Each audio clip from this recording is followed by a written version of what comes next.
A'udzubillahi Bismillahirrahmanirrahim. Assalamualaikum warahmatullahi wabarakatuh. Alhamdulillah, alhamdulillahirabbil alamin wa nasta'in.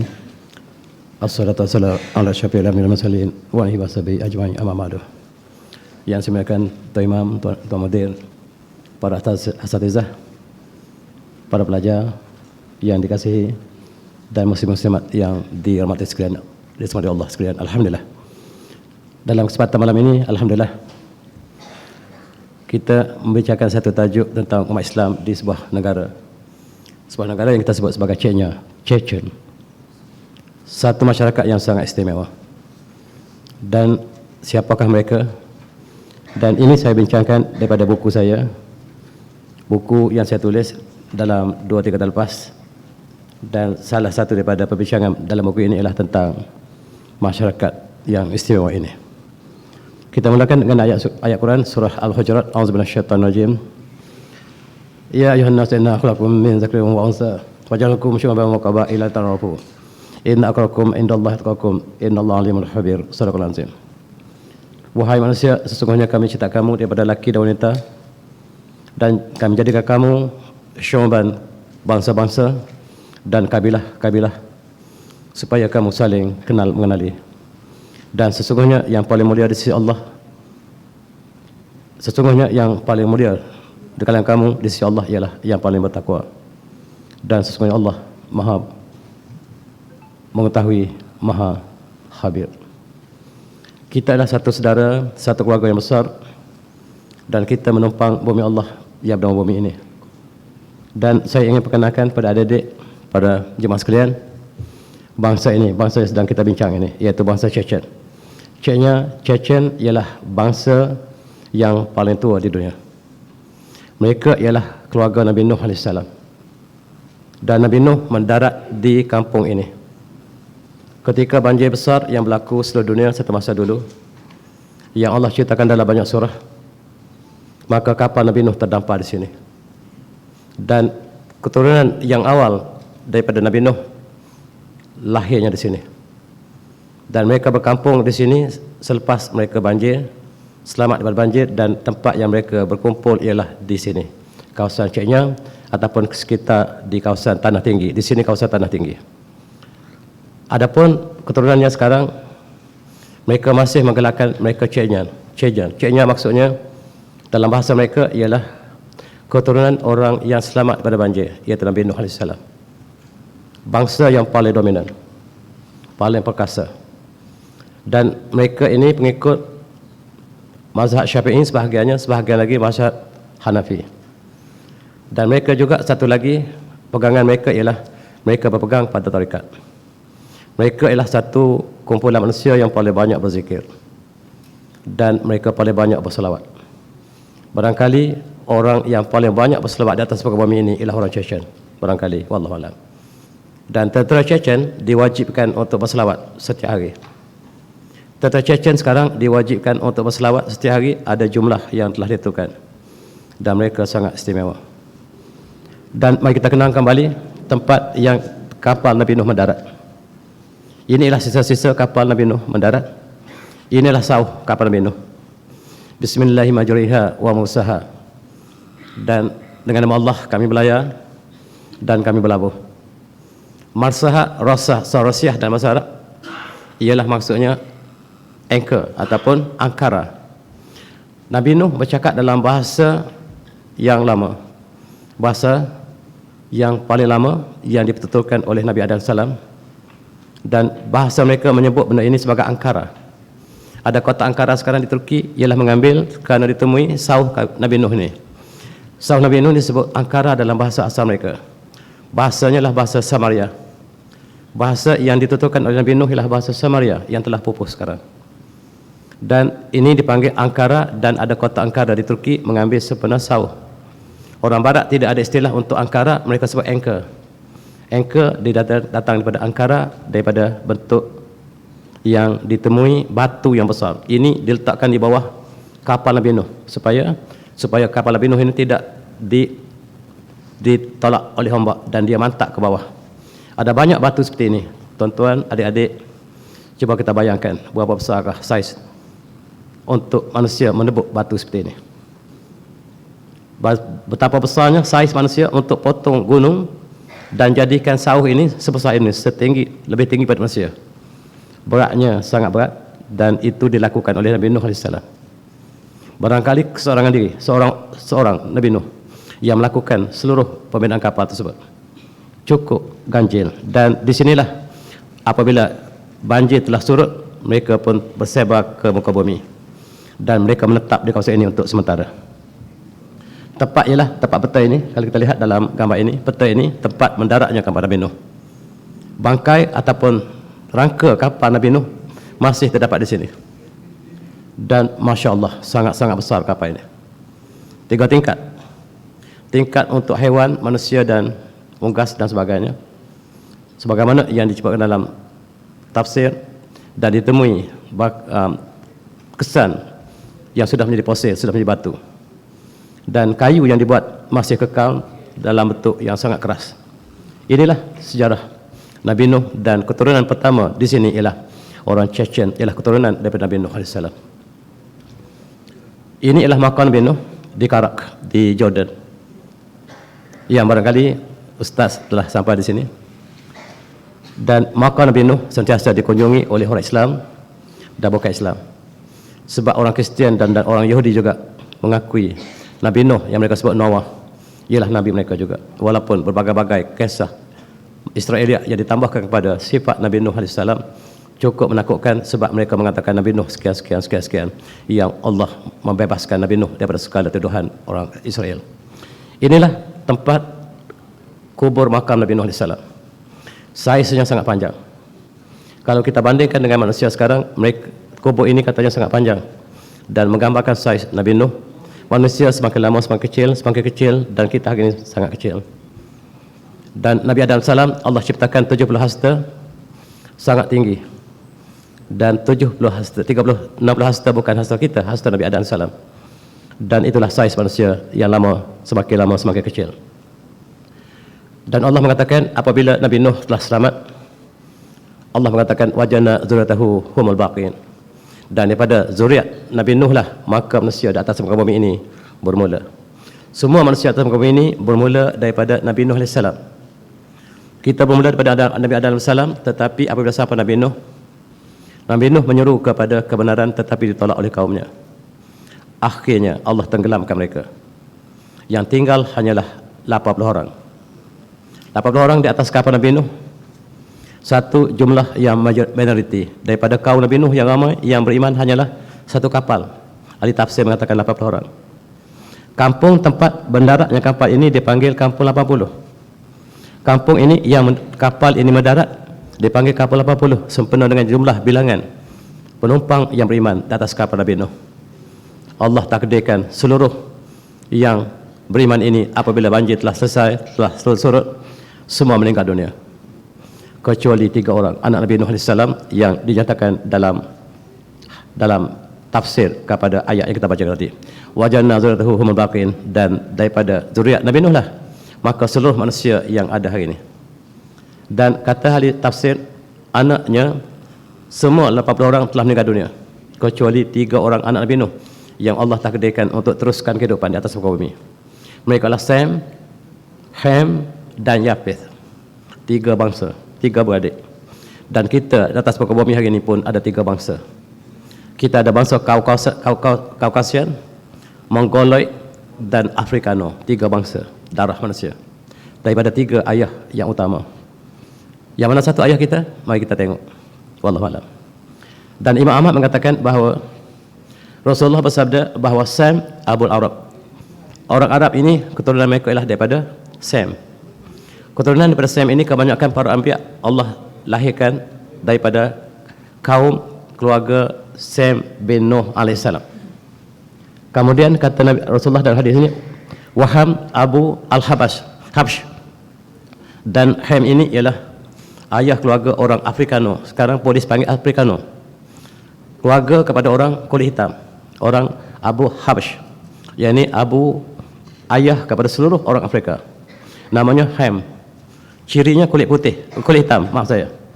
Ciri Sam ialah orang yang paling handsome di atas muka bumi, ialah keturunan daripada Sam, iaitu keluarga Arab dan Bani Israel daripada keluarga sama. Mereka adalah keluarga yang Allah pilih untuk diutuskan Rasul daripada bangsa tersebut. Dan yang ketiga adalah bangsa yang sangat perkasa, yakni Yafith, Abu Rum. Keturunan orang Eropah, orang Mongolia, orang Jepun, orang Cina, ibu ayah mereka bernama Yafith. Barangkali ayah kita juga Yafith. Wallahu a'lam. Dan inilah tiga anak yang masih tinggal yang membentuk bangsa manusia hari ini. Darah kita ada berapa?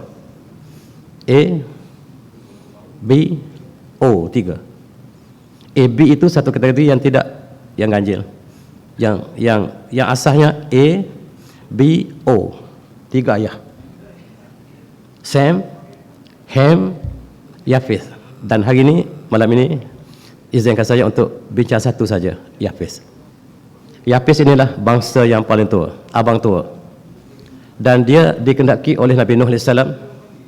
Kamu tinggal di sini. Kamu ditinggal di kawasan Kaukasian ini. Dan dialah menurunkan bangsa Kaukasian sekarang. Kamu tinggal di kawasan pegunungan ini. Kamu dengan keluarga kamu tinggal di kawasan ini. Sam turun ke Mediterranean di kawasan Syam. Syam itu asalnya Sam. Dan Syam yang kita sebut Palestin, Syria sekarang ini diminta oleh Nabi Nuh untuk anaknya yang kedua, Sam, tinggal di situ. Adapun Ham, Nabi Nuh minta supaya dia kembara jauh ke selatan, ke Afrika, membentuk 3 bangsa besar dunia, Kaukasian, Mongoloid dan Afrikano. 3 bangsa besar. Polis forensik akan tahu. Kalau ada jenayah, polis forensik akan tentukan apakah bangsa mereka. Dan daripada darah inilah dapat dikecilkan siapakah pembunuh dan sebagainya. Siapakah yang dimaksudkan dengan Yafith? Fama Yafith falaqad hajara ila asyamal wasatan bidayat Jibal Kaukas. Dia tinggal di kawasan Kaukasian sekarang. Dialah yang menurunkan bangsa-bangsa besar dunia, kebanyakan bangsa yang menjadi raja dunia daripada keluarga Yafith bin Nuh alaihissalam. Adik-adik sekalian, 3 kumpulan manusia yang awal selepas Nabi Nuh telah mendarat selamat daripada banjir. Anak Sam duduk kawasan yang warna kuning. Kebanyakan Mediterranean, Arab, ini ialah keluarga Sam. Syam itulah tempat asalnya. Syam asalnya Sam, bukan Syam. Sam tapi disebut Syam. Kemudian anak-anak Yafith yang warna merah, kawasan Kaukasian. Mereka darah Kaukasian.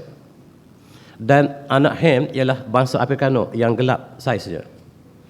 Daripada 3 ini, sifat mereka ialah Sam paling handsome, paling cantik. Yafith paling perkasa, badan mereka perkasa. Ahli-ahli gusti, ahli sukan dunia sekarang kebanyakan daripada Yafith. Yang ahli gusti daripada Rusia kebanyakan daripada anak Yafith. Dan Ham ini diperhinakan oleh 2 bangsa lain. Mereka dijadikan hamba dan sebagainya sebab saiz mereka kecil, mereka gelap dan mereka miskin. Allah tetapkan mereka di Afrika. 3 bangsa besar dunia. Selepas itu mereka berkembang seluruh dunia daripada 3 bangsa utama ini. Dan hari ini polis, saintis boleh trace ke manakah darah ini pergi, siapa keturunan kita, dan mereka menuju pada satu ayah. Dan kajian darah kita menuju pada satu ayah. Ini adalah satu keluarga besar dunia. Kalau kita lihat seluruh manusia atas muka bumi, tapi kecil sangat untuk saya lihat. Daripada Nabi Nuh AS, maka 3 orang anaknya, Ham, Sam, Yafith, dan ada lagi anaknya bernama Abil, ada nama Kanaan. Kanaan ini ditenggelamkan dalam banjir. Dia memanggil anaknya, wahai ananda, irkam ma'ana, marilah kita bersama di atas kapal. Tetapi anaknya akan menolak. Saya akan pergi atas gunung dan saya akan selamat atas gunung.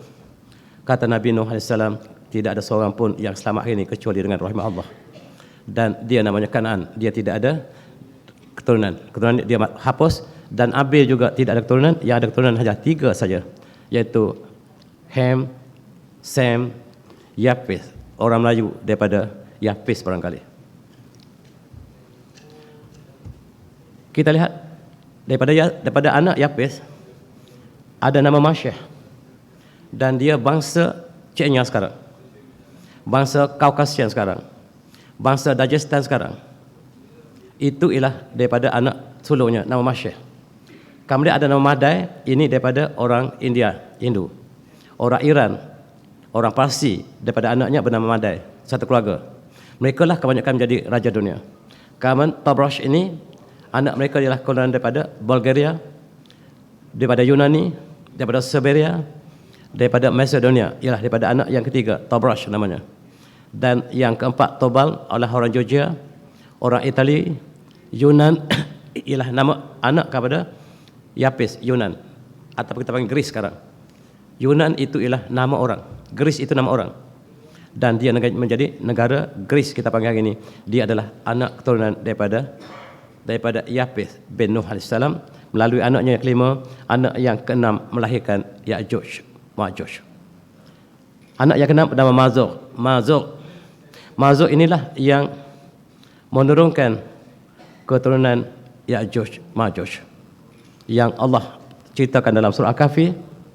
Dan panjang ceritanya, kalau kita nak cerita keturunan Ya'juj, Ma'juj, dia bukan orang alien, bukan, dia bangsa sama seperti kita, tapi mereka sangat jahat. Siapakah mereka? Barangkali insya-Allah kita boleh bincang dalam masalah lain. Ini rupa orang keturunan Chechnya, iaitu keturunan direct daripada Nabi Nuh AS. Mereka masih memegang tradisi bahawa kami berbangga menjadi keturunan Nabi Nuh yang masih asli. Kalau kita nak kenal keturunan Nabi Nuh, inilah orangnya. Mereka berjanggut panjang, hidung mereka tinggi, saiz mereka sangat tinggi, besar dan perkasa, ditakuti oleh Rusia. Mereka berperang dengan Rusia bertahun-tahun, tak pernah surrender. Rusia mempunyai senjata yang sangat-sangat hebat, dan mereka berjuang dengan senjata yang sangat sederhana. Rusia tidak pernah kalah, tidak pernah menang menghadapi orang yang sangat perkasa, dan mereka sangat-sangat tekun dalam ibadah. Barangkali mereka lah, kalau kita pergi Mekah, kita jumpa seorang dua mereka daripada sini.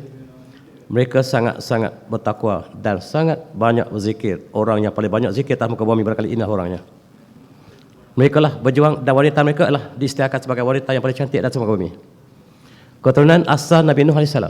Ini ialah wajah keturunan orang Chechnya yang diisytiharkan sebagai manusia yang paling cantik. Tuan-tuan melawat Chechnya dapat saksikan apa yang saya sebutkan ini. Yang pekerja, buruh perempuan mereka pun lebih cantik daripada rata cantik kita. Hebat. Allah kurniakan kehebatan orang Chechnya yang mereka masih kekalkan keturunan ini. Mereka berbangga kami daripada keturunan Nabi Nuh AS. Dan mereka mengamalkan tarikat berbagai-bagai, dan yang paling terkenal ialah Qadiri Hadrah.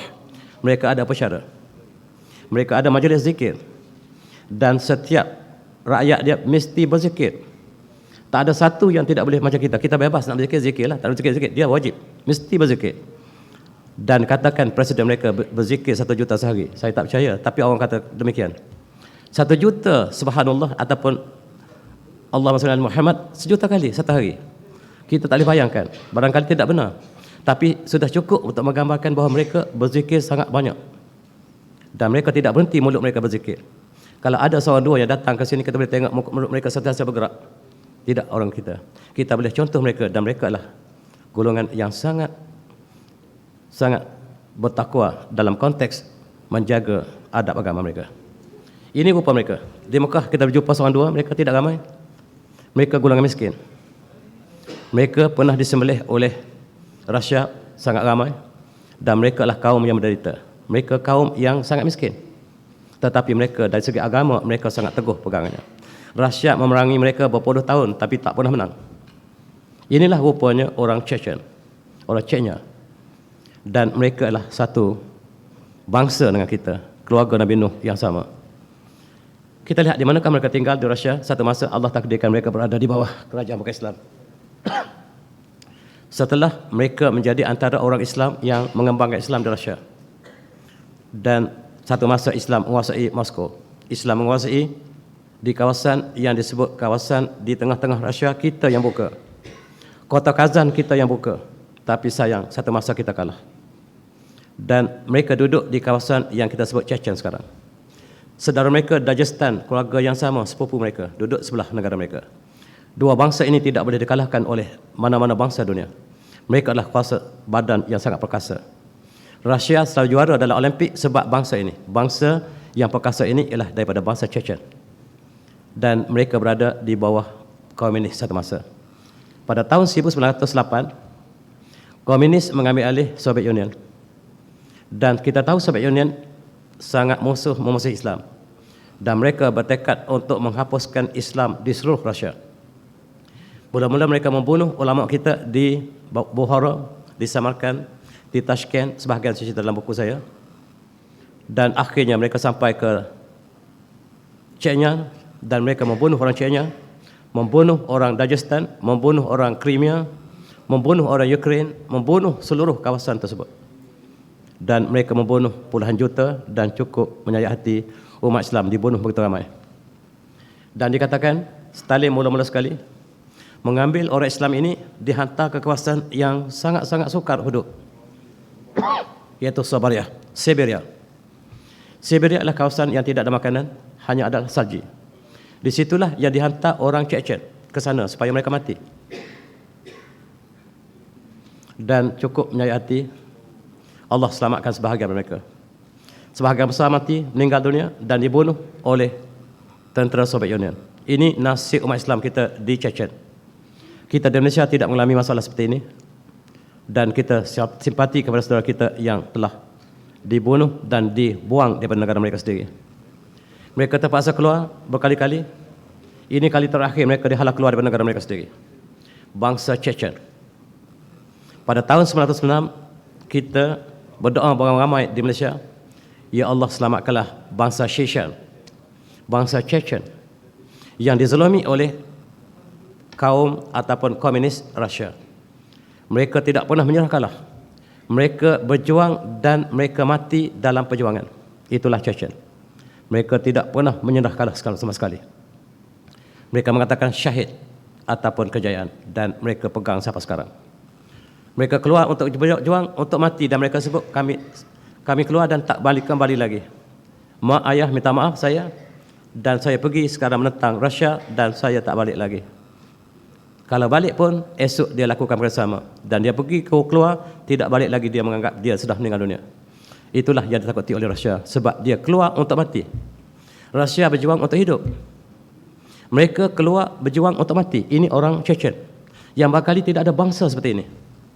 Yang kita tengok bangsa seperti ini adalah bangsa yang dibina oleh Rasulullah. Para sahabat Rasulullah keluar untuk berjuang, untuk syahid. Dan kita dapat saksikan hari ini titisan darah yang diwarisi daripada sifat yang demikian diwarisi oleh orang ini. Mereka keluar untuk mati. Dan ketika itulah merah ialah kawasan Rusia ataupun Soviet Union yang memerangi mereka. Mereka terpaksa keluar dari kampung mereka. Dan mereka mati dalam perjalanan. Kampung halaman mereka dimusnahkan. Ini gambar mereka yang sebenarnya. Jutaan mereka dikumpulkan dan dibunuh dan dihalau ke tempat yang tidak ada makanan dan purposely supaya mati. Rusia sangat benci pada Islam.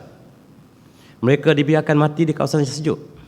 Pakaian yang ada yang mereka pakai, rumah tidak ada, duduk atas ais, makanan tidak ada dan mereka tunggu supaya mati. Dan di situ di tempat sejuk ini sebagai kubur mereka. Tetapi Allah selamatkan sebahagian mereka. Tidak semua yang meninggal. Dan akhirnya mereka, saki-baki mereka kembali. Dan yang saki-baki inilah menunjukkan kekuatan yang sangat hebat. Ini gambar bagaimanakah Rusia mengambil mereka, masuk kapal kereta api, tak tahu ke mana nak bawa. Rupa-rupanya dibawa ke hujung Rusia dan dilepaskan di situ tanpa makanan. Supaya mereka mati. Ini ialah perbuatan dilakukan oleh Rusia ketika di bawah Stalin dan Lenin.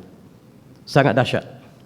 Dan sekali lagi kita lihat ketika Stalin juga mereka membunuh ribuan dan menghalau bukan sahaja orang Chechen tetapi saudara mereka Crimea dan Ukraine juga. Ukraine ialah bumi Islam asalnya, tuan-tuan. Adik-adik, Ukraine yang sudah menjadi bumi Yahudi sekarang asalnya lah bumi Islam. Masjid kita telah diruntuhkan di sana. Dan komunis sangat-sangat memusuhi Islam, dan itulah nasib yang barangkali kita kenang apa yang berlaku pada saudara kita di Tatar ataupun di Crimea ataupun di Chechen. Siapa mereka? Mereka ialah bangsa Tatar. Tatar datang untuk menghancurkan Islam di Baghdad, dan tentera Islam tidak dapat menahan diri daripada tentera Tatar yang perkasa. Apabila mereka hancurkan Baghdad, mereka meluk Islam ramai-ramai. Siapa yang sangka? Mereka yang datang untuk menghancurkan Islam, mereka yang memeluk Islam, dan mereka lah yang tinggal di Chechen sekarang. Sebahagian besar mereka yang juga pernah berjuang dalam peperangan untuk menentang Islam, tetapi mereka lah yang menyumbangkan Islam di kawasan tersebut.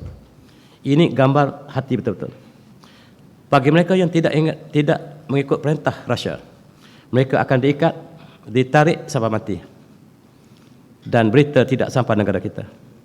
Ini berlaku pada tahun 1940 yang cukup menyayat hati dicatatkan dalam sejarah Chechen. Dan mereka adalah kaum yang perkasa. Mereka mati-mati, kami syahid. Kami syahid ataupun berjaya, kami tidak akan menyerah kalah. Inilah sifat bangsa yang sangat teguh pendirian iman dan sifat yang sangat mulia. Masjid kita diruntuhkan oleh Rusia. Cukup menyayat hati. Tidak ada masjid yang selamat. Pada era yang pertama, mereka meruntuhkan 900 buah masjid yang kita bina sejak ratusan ribuan tahun lepas. Dan pada tahun 1991, ketika mereka hampir jatuh, mereka meruntuhkan 2,700 masjid kita. Dan hampir tidak ada masjid di Rusia. Hampir tidak ada masjid di Bukhara, di Samarkand. Masjid-masjid yang tertinggal yang mereka tak boleh hancur lagi, terlalu besar. Mereka tak boleh hancur. Hancur pun hanya Kubah yang jatuh. Yang lain tak hancur. Jadi itu yang tertinggal. Dan selepas kejatuhan Soviet Union, Islam diberikan sedikit ruang untuk berkembang. Kita baiki balik masjid. Dan kalaulah tuan-tuan pergi ke Uzbek, ke Samarkand umpamanya, atau Bukhara, kita lihat masjid yang sama telah dibaiki menjadi cantik seperti asalnya. Dan sejarah mereka, masjid ini diruntuhkan, tuan-tuan. Kita ambil pengajaran, bila komunis menguasai satu bangsa, dia akan runtuhkan masjid pertama kali. Yang kedua, mereka akan membunuh umat Islam. Yang ketiga, mereka akan lepas babi dalam masjid kita. Ini dilakukan satu persatu ketika zaman pemerintahan Soviet Union terhadap umat Islam, khususnya di Chechen. Dan sangat menyayat hati, masjid kita hampir tidak ada yang sempurna. Termasuklah di kawasan China juga, mereka robohkan satu persatu masjid. Kitab kita dibakar seluruhnya. Tidak ada kitab agama yang tertinggal. Ini yang ditanam dalam bumi. Yang baru dikeluarkan beberapa tahun lepas, dikeluarkan balik, masih ada yang boleh baca. Kitab-kitab yang ditulis ketika zaman Khalifah Umar bin Khattab. Sebab di sini ialah Islam yang sangat awal. Sayyidina Umar memilih kaum Quraisy untuk sampaikan mesej di sini. Dan orang Chechen menerima Islam daripada orang Quraisy. Yang Sayyidina Umar memilih bangsa Quraisy sebagai bangsa yang paling mulia untuk sampaikan Islam di sini. Dan mereka meresi Islam yang sangat-sangat awal. Jauh lebih awal daripada kita. Rusia menerima Islam jauh lebih awal daripada kita. Dan sekarang apabila kitab mereka dibuka kembali, yang mereka tanam, mereka sembunyikan, sekarang ada kembali. Dan sayang orang Rusia sekarang sudah begitu jauh dengan maktutat ataupun dengan manuskrip yang tulis oleh moyang mereka sendiri, dan masih tersimpan di Dagestan, masih tersimpan di Chechen yang belum dikaji barangkali. Kitab-kitab mereka yang asal, yang ada Al-Quran dan sebagainya, dihancur semuanya. Yang tertinggal hanyalah yang disembunyi. Itu nasib kita, harus adik-adik kita pelajari. Sekiranya satu kumpulan komunis yang menguasai sebuah negara, sifat mereka sama. Mereka akan hancurkan Islam, mereka akan hancurkan masjid, dan mereka akan membakar Al-Quran. Itu sifat mereka, standard SOP yang mereka lakukan terhadap umat Islam. Dan umat Islam di Chechen menyaksikan apa yang dilakukan oleh komunis. Adik-adik, Perjuangan mereka adalah untuk bebas daripada cengkaman. Mereka ingin membina Imarah Al-Qaukos Islamiyah. Mereka ingin membina sebuah wilayah Kaukasian Islam. Kaukasian Islam yang mereka impikan untuk dibina di tengah-tengah Rusia. Mereka ingin melaksanakan Islam sepenuhnya. Mereka tidak dibenarkan. Tetapi mereka berjuang untuk menegakkan Al-Quran di bumi mereka. Dan ini ialah gambar yang sama. Dalam sejarah mereka, mereka ada imam. Walaupun mereka tidak ada negara, tidak ada di bawah Rusia, tetapi mereka ada pemimpin mereka. Pemimpin mereka dipanggil imam. Imam yang terkenal ialah Imam Mansur, yang berjuang dengan darah dan air mata bersama dengan pemuda-pemuda Chechen untuk menentang Rusia. Rusia tidak pernah menang ke atas mereka. Mereka pergi untuk mati, Rusia pergi untuk hidup. Orang yang pergi untuk hidup tidak boleh mengalahkan orang yang keluar untuk mati. Dan itulah harus kita ambil iktibar. Imam mereka yang kedua ialah Imam Abu Syamil, ataupun Imam Syamil yang sangat terkenal, yang ditakuti oleh Rusia. Sebab mereka sentiasa berzikir. Ketika di depan muncung senapang, mereka masih berzikir. Ini ditakuti oleh Rusia. Satu bangsa yang tak takut mati, bangsa Chechen.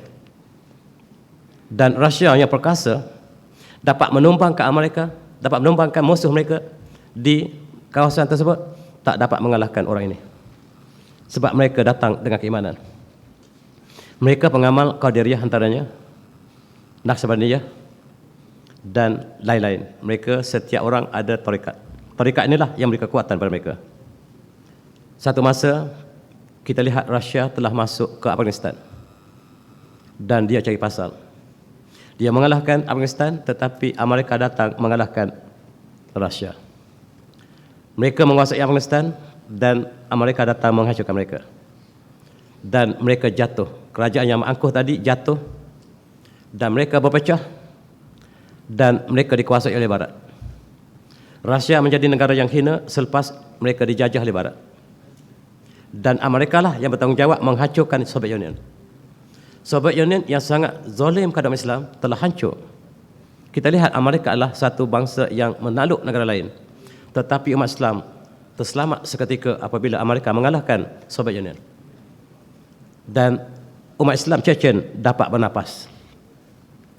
Ketika itu Gorbachev, adik-adik tak ingat, yang sebaya dengan saya masih ingat. Dia adalah Presiden Soviet Union yang terakhir. Di tangan dia lah dia kalah di Afghanistan dan negaranya telah dikoyak robak oleh Barat. Dan Ukraine ialah buminya telah terlepas. Georgia telah terlepas. 15 buah negara Soviet Union telah terlepas daripada tangan mereka yang dilakukan oleh Amerika. Sekarang tibalah masa Rusia ingin mengambil kembali negara mereka, iaitu Ukraine. Peperangan Ukraine adalah untuk mengambil kembali negara mereka yang dirampas oleh Amerika dan sekutunya. Tengok adik-adik, negara Soviet Union yang apabila mereka kalah pada tahun 1991, mereka telah pecah seperti kapal yang sudah karam. 15 buah negara telah bebas daripada Soviet Union. Negara umat Islam satu persatu bebas. Antaranya adalah Turkmenistan, Tajikistan, Uzbekistan telah membebaskan diri daripada Soviet Union. Dan mereka menjadi negara Islam dan kembali kepada pemerintah Islam. Soviet Union kehilangan banyak negara, tapi mereka masih besar. Yang tinggallah Rusia, yang ada sekarang Rusia. Rusia itu berasal daripada Soviet Union. Dan kita lihat bagaimanakah Presiden Rusia yang terakhir yang dipermainkan Amerika, namanya Boris Yeltsin, yang telah menjadi ejen kepada Amerika. Dan ketika itu Rusia duduk tempat yang paling hina. Itulah sejarah mereka dan umat Islam bernapas apabila kerajaan komunis telah tumbang, Rusia yang ambil alih, maka Islam dapat bernapas. Amerika telah mempengaruhi Rusia supaya tidak lagi bertindak sebagaimana yang mereka lakukan sebelumnya. Dalam konteks ini, pejuang-pejuang Chechen sedang mengembangkan untuk membina negara Islam. Mereka berjuang dengan darah dan air mata, dengan pedang, dengan senapang. Mereka tidak percaya pada pilihan raya. Mereka tidak percaya pilihan raya. Dan mereka berjuang dengan senjata. Mereka keluar untuk mati. Orang Malaysia tidak sampai setara itu. Kita berjuang untuk hidup, bekerja daripada pagi sampai petang untuk hidup, bukan untuk akhirat. Sedangkan mereka dididik daripada kecil lagi supaya kita bila-bila masa berjuang untuk mati, mendapat anugerah Allah dalam jihad. Dan itulah yang dididik di Chechen, ialah kita cita-cita untuk mati syahid. Di Malaysia cita-cita jadi bomber, jadi tentera, jadi engineer. Cita-cita di mereka ialah untuk mati syahid. Tengok betapa jauh kita dengan mereka. Dan kita lihat bagaimanakah satu kali lagi, selepas Rusia Soviet Union telah kalah, kita sangka umat Islam bebas. Tak bebas. Rusia masih lagi menzalimi orang Chechen. Mereka berperang dan umat Islam dibunuh. Sekali lagi, kita ingat bila mereka kalah, umat Islam selamat? Tak. Umat Islam dibunuh. Mereka tunjukkan kemarahan mereka pada umat Islam pula. Apabila mereka kalah kepada mereka, mereka tunjukkan kemarahan mereka kepada umat Islam yang masih ada di Chechen. Mereka perangi sampai habis. Kalau kita pergi ke Mekah pada tahun 90-an, setiap solat subuh ataupun kalau kita pergi bulan puasa, imam akan berdoa panjang untuk Chechen. Ashishan dia sebut. Dan mereka dizalimi, dibunuh dan dizalimi oleh Rusia ketika itu. Pemimpin umat Islam ketika itu ialah Ahmad Kadyrov. Anaknya yang menjadi presiden sekarang ialah Ramzan Kadyrov. Dan mereka ialah pemimpin Islam yang sangat kental. Tetapi sayang, Saudi bersama dengan Amerika, bersama dengan Yahudi, menghantar wakil mereka bernama Qaedah untuk membunuh Ahmad Kadyrov, iaitu pemimpin Chechen dan mufti Chechen.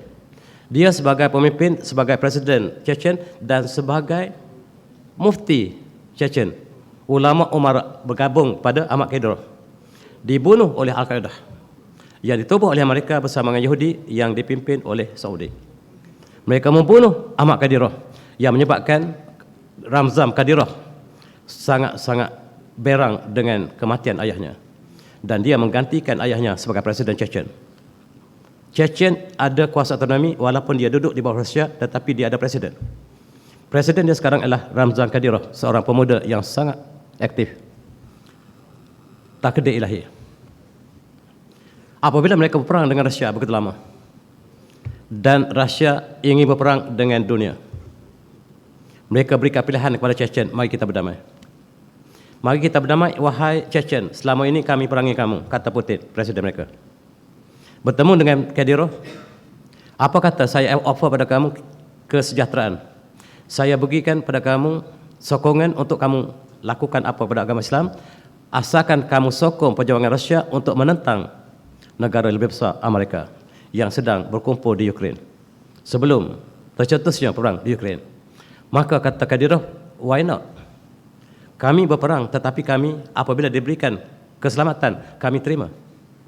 Tetapi sebahagian daripada penduduk mereka tidak terima, sebab mereka mengatakan, mari kita terus berperang menentang Putin, sebab peluang untuk kita syahid sudah hilang. Bila kita sudah berkawan dengan Rusia, kita tak ada peluang untuk syahid lagi.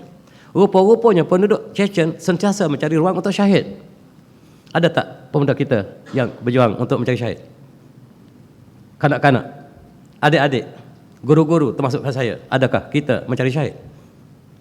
Sedangkan mereka mencari syahid. Mereka sedih sebab kerajaan mereka telah berbaik. Peluang untuk mereka mencari syahid telah tertutup. Dan akibatnya Islam berkembang dengan cepat di Chechen. Buat pertama kali, bukan saja di Chechen, Rusia mengatakan, saya iktiraf buat pertama kali agama Islam di Rusia. Maka ini ulama kita dikumpulkan oleh Putin.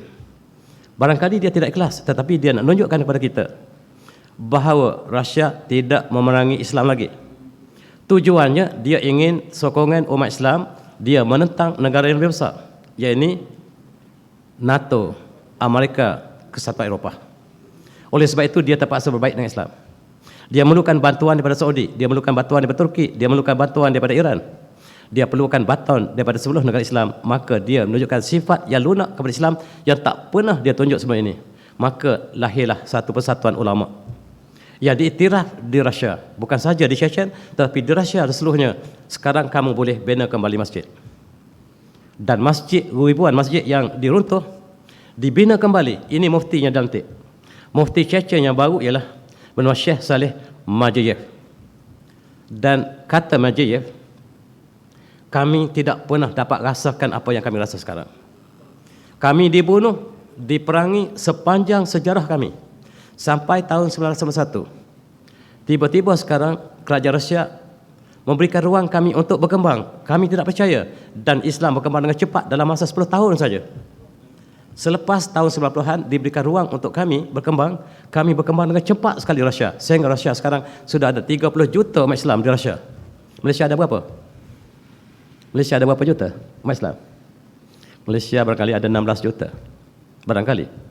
Tetapi Rusia mempunyai 30 juta umat Islam. Jauh lebih ramai daripada Malaysia. Yang sekarang kita sangka Rusia negara komunis, dia sudah bertukar menjadi negara yang bersifat Islam. Chechen, Dagestan telah bertukar wajah yang ditekan, tetapi sekarang membina kekuatan Islam. Masjid dibina. Ini masjid menjadi simbol di Grozny. Grozny ialah ibu negara Chechen. Dan masjid ini sangat istimewa. Dinamakan Masjid Rasulullah. Dan dia bertukar warna waktu malam, biru, hijau, merah, kuning, orange. Sangat cantik. Dan dikatakan masjid yang paling cantik di dunia hari ini ialah masjid ini. Masjid yang paling cantik berada di Rusia. Al-Quran yang paling tua berada di Rusia. Al-Quran yang dibaca oleh Sayyidina Osman Ibn Affan. Dan darahnya yang menitis atas Al-Quran itu terdapat di Rusia. Disimpan di Tashkent. Dan kita boleh semak bacaan kita berdasarkan pada Mushaf Imam ini. Disimpan di Rusia. Rusia asalnya lah bumi Islam ketika zaman Bukhara, zaman Samarkand, dan zaman Tashkent itulah keagungan Islam di pusat tengah Asia, dan sekarang telah kembali semula ke Rusia. Masjid telah dibina, dan yang menarik ialah dibina oleh Putin. Yang meruntuhkan satu masa dulu, yang meruntuhkan masjid ialah Putin. Sekarang dia yang bina kembali masjid. Apabila Allah mengendaki sesuatu tak dapat kita bayangkan. Bagaimanakah orang yang meruntuhkan masjid membina masjid? Yang dia tak bina, dia bagi wang. Dia bagi wang banyak-banyak supaya buka universiti. Buka sekolah tadika. Sekolah tadika dia suruh buka, dan wang negara diberi kepada Islam. Dan ini memerajakkan Islam seluruh dunia. Ini mufti kita di Moskow. Mufti besar kita Moskow diberikan peluang untuk memberikan khutbah, dan sekali-sekala Putin dengar. Ini tak pernah dapat dibayangkan ketika puluhan tahun umat Islam ditekan, dibunuh. Sekarang diberikan ruang yang besar, dan ulama kita berkumpul membentuk satu persatuan ulama yang besar di dunia. Dan inilah di antara 10 orang yang terkenal di Chechen ataupun di Rusia semuanya. Mereka sekarang diiktiraf Islam. Sebelum ini mereka tidak dibenarkan untuk berkembang. Sekarang telah dibenarkan. Ini keluarga presiden mereka. Sangat warak. Mereka bersolat berjemaah, berzikir setiap hari, dan inilah yang dikatakan 1 juta satu hari berzikir ini. Walaupun saya tidak percaya, tetapi itulah yang disampaikan kepada saya oleh penduduk mereka, mengatakan presiden kami sangat-sangat luar biasa dalam zikir. Di Chechen setiap lelaki mesti berjanggut. Mesti. Tak ada yang tak berjanggut. Pergi ke Chechen, kalau kita pergi orang Malaysia tahu tak janggut seorang ni. Sebab semua orang Chechen berjanggut. Dan keluarga inilah keluarga yang ingin melaksanakan Islam di bumi komunis. Ini contoh keluarga presiden mereka. Dan setiap tentera Chechen mesti berjanggut, mesti solat berjemaah subuh. Subuh mesti wajib.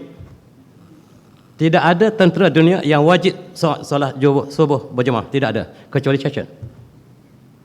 Dan kita harus boleh belajar pada mereka. Sebelum berperang mesti tahajud sepanjang malam, berzikir. Dan itulah tentera yang dihantar untuk berperang menentang Amerika, untuk menentang NATO di Ukraine. Ialah tentera yang dilatih dengan jihad yang tidak diberitahu berkali di negara kita. Dan inilah presiden yang sangat kental, Ahmad Kadyrov namanya. Adik-adik ingat? Dia sangat kental melawan segala maksiat negaranya. Mereka memasukkan kumpulan LGBT, kumpulan kaum Nabi Lut yang dikembangkan supaya menghancurkan Islam di Chechen. Dan hukuman siapa yang melakukan LGBT di Chechen ialah mati. Siapa yang melakukan LGBT di Chechen mati. Malaysia sedang berjuang untuk membenarkan LGBT. Di sana siapa yang terlibat LGBT mati. Itu beza antara Malaysia dengan Chechen. Dan mereka mengembangkan LGBT di Chechen dan setiap yang terlibat akan ditangkap dan dibunuh. Itu Chechen. Barangkali beritanya tidak sampai banyak dengan kita. Gay yang berkembang di Chechen dikembangkan oleh mereka untuk menghancurkan Islam di Chechen, tetapi mereka tidak boleh berkembang jauh sebab mereka telah disekat oleh Islam dan syariah Islam di negara tersebut. Dan mereka menunjukkan perasaan supaya Chechen dibenarkan untuk LGBT untuk menjadi seperti haiwan, tuan-tuan, adik-adik. Kaum Nabi Nuh, perbuatan kaum Nabi Nuh yang melakukan perkara tersebut sedang diperjuangkan oleh dunia sekarang, termasuk Malaysia. Dan Facebook yang dipunyai oleh Presiden Chechen ini ada 4 juta pengikut. Ada, kita ada 4 juta pengikut. Tetapi Facebook dia pantau, dia terus padamkan Facebook. Nak masuk Facebook dia tak ada dah dipantau oleh Facebook, dan Facebook ialah syarikat Yahudi. Ini ialah taksi di Chechen. Wanita mesti dibawa oleh pemandu wanita, tidak boleh. Tidak boleh wanita naik kereta yang dipandu oleh lelaki, tidak boleh. Islam dijaga dengan tepat, dan ini rupa pemandu taksi di Chechen. Pemandu taksi dia sama cantik dengan ratu cantik kita. Ini dia orang Chechen. Lelaki kalau pergi Chechen dipesan pergi dengan isteri, jangan pergi seorang. Sangat cantik, bayangan syurga.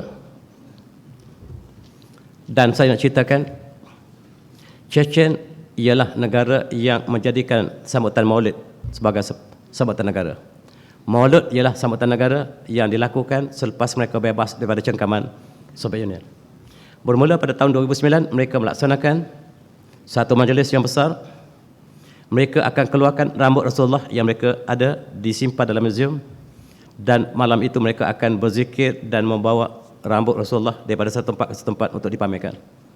Dan siapa yang lahir malam tersebut diberikan nama Muhammad akan diberikan hadiah sebanyak $1,000.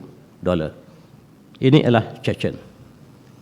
Dan walaupun sebahagian daripada orang sekarang tidak gemar dengan sambutan Maulid, tetapi Chechen menjadikan dia sebagai agenda negara. Bagi mereka yang menentang, mereka mengatakan bidah.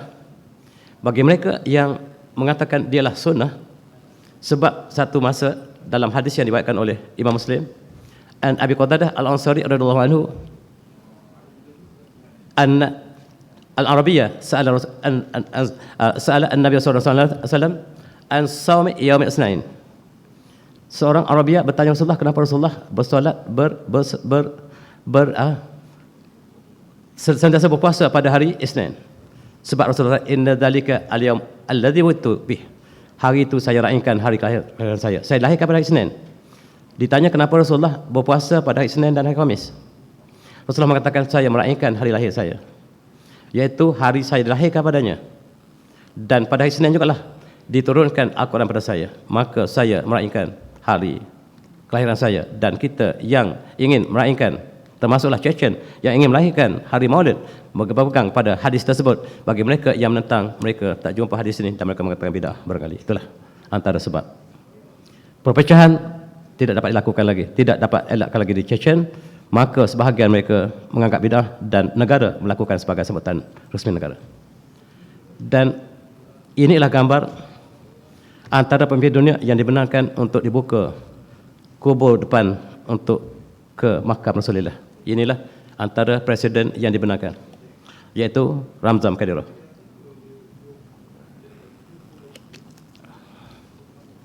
FIFA 2018 diadakan di Kazan.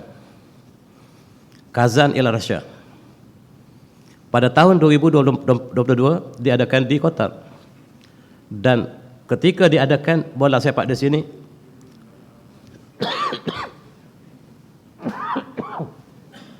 pemimpin dunia terkejut sebab waktu subuh azan bersalut-salut. Maaf, batuk.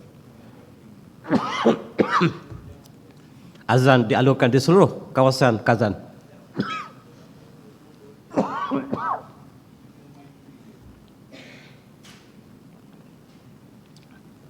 Pasukan Barat terperanjat, apakah mereka berada di Rusia ataupun mereka berada di negara Arab?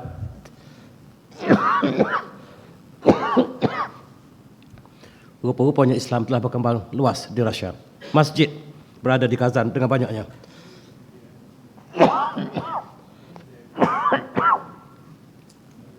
Batuklah.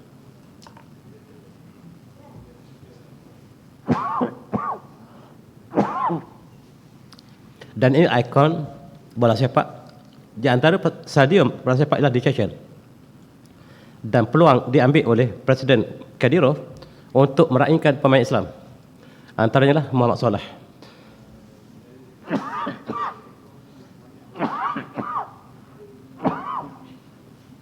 Alhamdulillah. Buat pertama kali Masjid Islam dibuka di Rusia. Sekarang kalau nak belajar syariah, ramai orang Indonesia datang ke Rusia. Kolej Tahfiz banyak di Rusia. Di mana? Rusia. Dan yang memeranjatkan kebanyakan Indonesia dan negara lain, Islam juga, mereka menukar haluan ke Rusia, bukan lagi ke Timur Tengah. Ini adalah destinasi baru untuk kuliah Islam syariah. Dan perkara ini sangat meranjatkan. Rusia muncul sebagai negara Islam yang menyediakan universiti Islam dan sekolah Islam. Chechen State University menawarkan fakulti Islam dan diadakan pertandingan Al-Quran. Rusia mengadakan pertandingan Al-Quran tilawah untuk seluruh pelajar dunia. Yang menang ialah pelajar Malaysia. Maksud saya ialah Ustaz Tahfiz. Yang menang tilawah pada beberapa tahun lepas yang diadakan di Moskow ialah dilakukan oleh Putin. Ini pemenangan universiti di Rusia. Tengok apa beza dengan kita. Pelajar wanitanya semua memakai hijab. Pelajar Islam, bukan Islam, Rusia pakai hijab, pakai tudung. Malaysia, saya dalam kelas, saya kat Masyarakat dulu, separuh pakai hijab, separuh tak pakai, orang Islam. Tapi di Rusia, negara komunis, semua pakai hijab. Memeranjatkan seluruh dunia. Bagaimanakah mereka dapat mengasuh orang Islam dan bukan Islam untuk sama-sama berhijab? 1 Februari ialah hari hijab. Ini pandangan di Universiti Moskow, Universiti Kazan. Satu perkara yang tidak pernah dapat kita bayangkan. Dan mereka mengadakan satu seminar antarabangsa. Mereka mengumpulkan seluruh ulama dunia untuk berhimpun di Rusia, di Grozny. Selama 300 ulama besar dunia, termasuk Malaysia saya rasa. Mereka mencari siapakah yang benar, aliran apakah yang benar di dunia ini. Apakah Wahabi yang benar, Salafi, ataupun Ahli Sunnah wal Jamaah. Mereka berkumpul selama beberapa hari di sana. Dan yang hadir ialah antaranya ialah Dr. Ahmad Tayyib Syekh Azhar. Yang hadir juga ialah tokoh-tokoh besar, antaranya yang gambar-gambar ada di sini.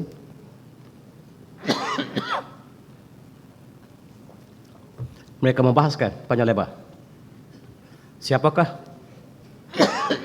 yang benar.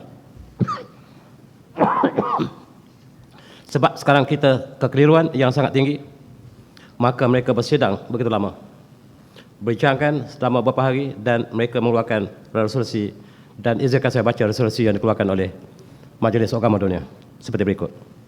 Ini antara tokoh-tokoh yang besar yang memberikan ucapan pada tahun 2016 lepas. Di Grozny, bukan di Timur Tengah, bukan di Mesir, tetapi di negara komunis yang mengadakan Perhimpunan Agung Ulama Dunia, bukan lagi di Timur Tengah. Rusia akan mengambil alih Timur Tengah sebagai pejuang Islam. Itu sebabnya mereka harus dihancurkan secepat mungkin. Dan Amerika masuk Ukraine untuk menghancurkan umat Islam. Itu yang tak diberitahu. Amerika dengan NATO masuk supaya Islam hancur di Rusia. sebab Islam akan tumbuh dengan cepat. Dijangkakan Rusia akan menjadi negara Islam dalam masa 50 tahun akan datang. Kalau tidak dibendung daripada sekarang, maka Rusia akan muncul sebagai negara yang berjuang untuk mati. Ingat, pejuang-juang Chechen ialah turun untuk mati. Apabila mereka sudah kuat, kata mereka, kita tak tentang mereka lagi. Kita hancurkan sekarang. Kita masuk Ukraine dan kita tuduh Rusia yang serangkan Ukraine. Yang masuk Ukraine Amerika, yang dituduh ialah Rusia masuk Ukraine. Tuan-tuan kena tipu hidup-hidup sebab baca CNN, lidah Yahudi. Dan ini resolusi. Resolusi ialah kumpulan yang benar, ialah Ahli Sunnah wal Jamaah, hum al-Asyirah wal Maturidiyah fi mazhab al-i'tiqad. Dan dalam mazhab al-i'tiqad yang benar, kata ulama 300 orang, ialah Ahli Sunnah wal Jamaah. Dan wahli al-mazahib al-arba'ah, al-fiqhiyah, al-hanafiyah, wal malikiyah, wal syafi'iyah, wal hanabilah. Dan dari segi fiqhiyah ada 4 imam yang menjadi rujukan Ahli Sunnah wal Jamaah. Dan yang benar satu lagi ialah satu kumpulan yang mereka sebut sebagai at-tasawuf as-safi. Itulah yang dikeluarkan putusan muktamad di Ghazni dan masih menjadi pegangan sampai hari ini. Di sini maka Salafi Wahabi terkeluar daripada aliran yang benar. Maka menjeritlah seluruh Wahabiyah di seluruh dunia. Pertama sekali ialah Syekh Yusuf Qaradawi cukup marah. Dia tidak mengiktiraf sama sekali perhimpunan agung ulama sedunia yang ada di Ghazni. Dia mengatakan, saya tidak iktiraf. Ya, benarlah kami. Yang lain adalah tak palsu. Kami adalah Salafi. Kami adalah benar. Sebagaimana yang didakwa oleh Syekh Yusuf Qaradawi. Kumpulan ulama ini tidak benar, kata Syekh Yusuf, yang menentang hidup-hidup pada pagi selepas berita ini dikeluarkan. Yang mula-mula sekali respon ialah Syekh Yusuf Al-Qaradawi. Dan ulama yang bersidang di Arab Saudi mengatakan Muktamar Ash-Shishan, Muktamar Shishan huwa Muktamar Ash-Shaitan, lebih dahsyat. Tuan-tuan, persidangan ulama Saudi mengatakan bahawa Muktamar Shishan huwa Muktamar Ash-Shaitan. Bukan orang ini yang mengatakan, tetapi orang lain. Dan mereka menolak, sepakat Salafi telah menolak apa yang berlaku di Ghazni sebagai satu yang mereka iktiraf. Dan tuan-tuan yang saya hormati, bukan ini yang saya sebutkan. Yang sebutkan bahawa Rusia mengambil alih Timur Tengah sebagai pejuang Islam. Rusia jangan kita pandang ringan, dia adalah sangat ditakuti oleh seluruh negara yang benci ke Islam. Sebab di Rusia sekarang ribuan masjid telah muncul. Umat Islam bertambah dengan cepat. Masjid yang ada ribuan di Rusia tidak dapat menampung lagi, sehingga apabila hari Jumaat, hari raya, seluruh lebuh raya kena tutup. Di Malaysia jalan raya ditutup, di Rusia lebuh raya ditutup kerana umat Islam melimpah di masjid keluar dan jutaan umat Islam keluar untuk solat. Dan ini menakutkan mereka. Mereka tengok di slide. Mereka tengok di slide di kota Moskow, masjid-masjid yang ada penuh umat Islam, hampir bertembung antara masjid ini dengan masjid sana, sebab ramainya Islam yang solat. Dan ini sangat menakutkan mereka.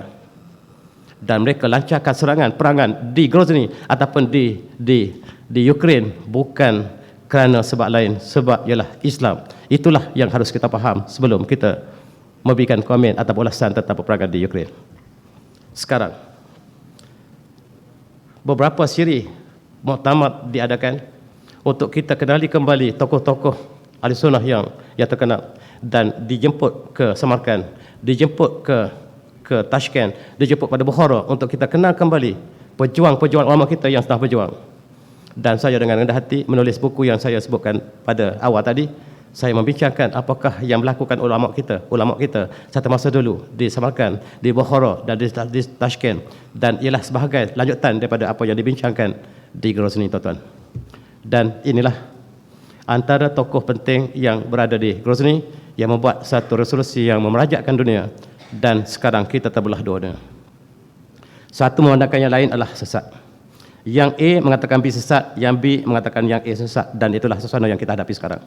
Kekuatan umat Islam tidak lagi solid, kita dibelah dua tengah-tengah, dan marilah kita melihat ini dengan penuh positif, bukan dengan maksud kebencian, tetapi marilah kita sama-sama menghisap diri kita, melihat di manakah kita berada selagi Al-Quran dan Sunnah berada di kita, dan itulah jalan yang sebenarnya.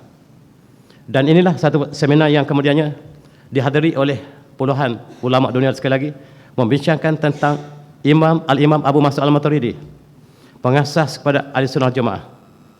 Bukan maksudnya sebelum ini tidak ada perkara ini, tetapi disusun sebagai ilmu, dan itulah yang dikaji dan diseminarkan pada tahun 2020 yang lepas. Ketika kita mula diserang oleh COVID, mereka sedang berbincang di Samarkand pula, dan itulah antara yang menjadi pemimpin utama dalam perbincangan ini ialah Imam ataupun Syekh Azhar ini, Syekh Azhar Sarif ini, ataupun Syekh Dr. Ahmad Tayyib. Dan ini juga gambar dalam yang perkembangan yang sama. Tuan-tuan yang pernah melawat, inilah kubur Abu Mansur Al-Maturidi. Kalau kita pergi Samarkand, banyak sejarah yang ditinggalkan oleh para ulama kita, Syekh Samarkandi dan tokoh-tokoh ahli tafsir yang besar di sana, tapi mereka lebih mirip kepada mazhab Hanafi, dan kitab-kitab mereka barangkali tidak banyak dibaca negara kita, tetapi kita sebagai pelajar ilmiah harus kita mengetahui sebahagian kitab-kitab besar yang ditulis di sini. Dan saya sebagai khususnya, saya mengkaji adalah falak, bidang saya adalah falak, dan di sinilah dunia falak. Di sinilah ilmu falak yang dikembangkan satu masa dulu. Di sinilah ada bala cerap yang sangat-sangat hebat, yang mengumpulkan bintang dan jadual Zeiss yang banyak di dunia, yang mengembangkan, akhirnya dibawa ke Eropah, dan Newton, Kepler mempelajari daripada astronomi umat Islam yang dikembangkan di sini. Dan saya ditugaskan untuk mengumpulkan bahan-bahan astronomi yang ada di sini, tetapi sayang yang kita temui tidak banyak sebab masih tersimpan dalam simpanan pribadi, sebab sebahagian besar telah dimusnahkan ke zaman Soviet Union. Dan inilah gambar kubur Abu Mansur Al-Maturidi, pengasas kepada Ahlussunnah wal Jamaah. Dan ini dilawati oleh pemimpin-pemimpin besar dunia ketika persidangan yang dilakukan di Samarkand. Dan kita berdoa, Allahumma alif baina qulubina wa aslih zabadina wahdina subulal salam wa najina minaz zulumat ila nur. Wabillahi taufiq. Assalamualaikum warahmatullahi wabarakatuh. Tasbih sallallahu alaihi wasallam.